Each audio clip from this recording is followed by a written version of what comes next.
नमस्कार। इस वीडियो में आपका बहुत बहुत स्वागत है। इस वीडियो में तो साइक्लोन बनने वाला है उसकी चर्चा करूंगा।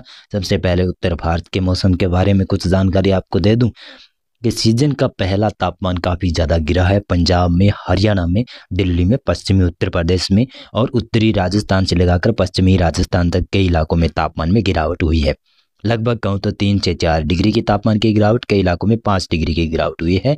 और अब ठंड काफ़ी ज़्यादा कड़ाके की पड़ने लगी है। कई इलाकों में राजस्थान का उत्तरी मध्य पश्चिमी इलाका है, वहाँ से लगाकर आप पंजाब, हरियाणा और पश्चिमी उत्तर प्रदेश, पूर्वी उत्तर प्रदेश तक पाला पड़ने की संभावना भी बनी हुई है, जो कि पाला आज के इलाकों में पड़ा भी है।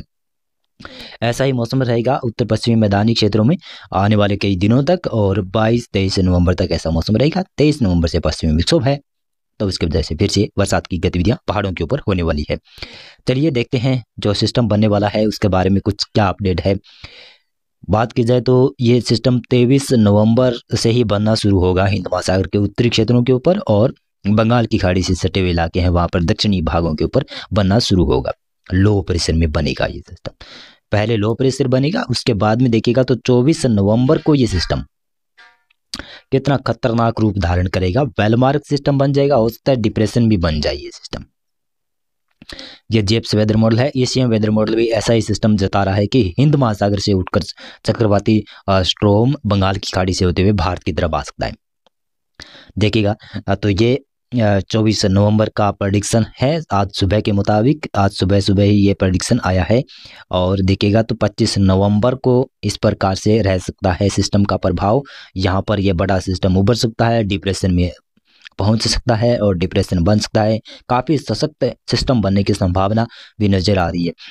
26 नवंबर देखिए तो 26 नवंबर को ये मजबूत सिस्टम लगभग साइक्लोनिक स्ट्रॉम या फिर साइक्लोनिक स्ट्रॉम से भी ऊपर सीवियर साइक्लोन बन सकता है, वेरी सीवियर साइक्लोन तक भी जा सकता है।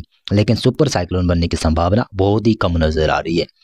और ये साइक्लोन का प्रभाव देखिएगा तो इस जेप्स वेदर मॉडल के मुताबिक देखेंगे तो यह सिस्टम उत्तरी श्रीलंका के ऊपर से होते हुए, यानी उत्तर से होते हुए, और ये तमिलनाडु के पूर्वी तटीय भाग है वहां तक जाएगा और वहां पर जाकर कमजोर पड़ता हुआ नजर आ रहा है इस वेदर मॉडल के मुताबिक। लेकिन एशियन वेदर मॉडल इसको पार करा रहा है, यानी भारत का दक्षिणी प्रायद्वीपीय क्षेत्र है उसको पार करा रहा है और अरब सागर में पहुंचा रहा है। वो अरब सागर में फिर से इंटेंसिफाई होता हुआ दिखाई दे रहा है एशियन वेदर मॉडल के मुताबिक। लेकिन जेप्स वेदर मॉडल बंगाल की खाड़ी में ही सिस्टम को दिखा रहे हैं, तो ये शायद रिकवर भी कर सकता है।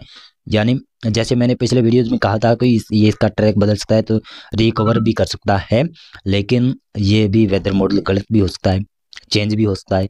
हो सकता है कि एशियन वेदर मॉडल वाला पूर्वानुमान सही हो कि भारत के दक्षिणी इलाकों से होकर गुजर जाए सिस्टम 26-27 नवंबर को। और ये देख सकते हैं ये 28 नवंबर का प्रेडिक्शन। 28 नवंबर को देखेंगे तो आप लगभग सिस्टम जेप्स वेदर मॉडल के मुताबिक बंगाल की खाड़ी के अंदर ही कमजोर या डिफ्यूज होगा। लेकिन इसका हिटिंग तो शायद संभावना है कि तमिलनाडु के ऊपर होकर ही रहेगा। तमिलनाडु, रायलसीमा, आंध्र प्रदेश के ऊपर, यानी दक्षिणी भागों में ज़्यादा असर देखने को मिलेगा।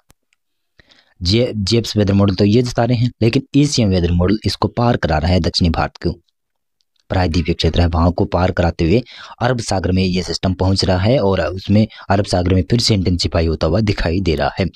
मौसम पूर्वानुमान और मौसम अपडेट में अभी के लिए बस इतना था। आप इस वीडियो को लाइक करना और मेरा चैनल भी आप सब्सक्राइब कर लेना। बहुत बहुत धन्यवाद आपका पूरा वीडियो देखने के लिए।